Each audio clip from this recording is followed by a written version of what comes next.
I thought it'd be fun to do a little video review, and since I live in the swamp of Houston, the ground's all wet because it's been raining for the past 2 weeks. So what we have here is the Tineco A11 Master versus my Dyson V6 Motorhead and a bunch of grass and leaves and stuff that I swept up off the back porch.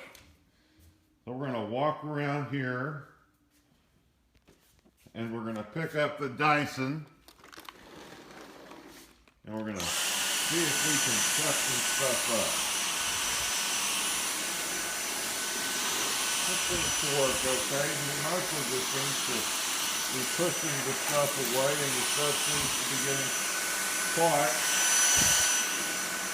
in the thing. So that's the Dyson V6 Motorhead. Ugh. Trying to fall on my face here. And here is the Tineco A11 Master, and the first thing you notice when you turn it on, it's got these cool little lights on the top, but what's really nice, it's got the lights on the floor unit, so you can see where you're going. Let's see if it does any better.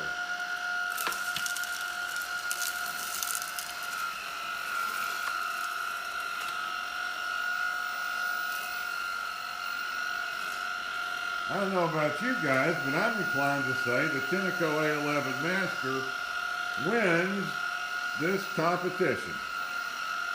So I think it's a really nice vacuum cleaner, and I am extremely happy with my purchase. Again, it's got this light at the top, which is just kind of cool, but I guess in a way it's kind of silly. But the lights down at the unit at the floor are wonderful. And that, my friends, is my impression, and I am very happy, very, very happy with my purchase.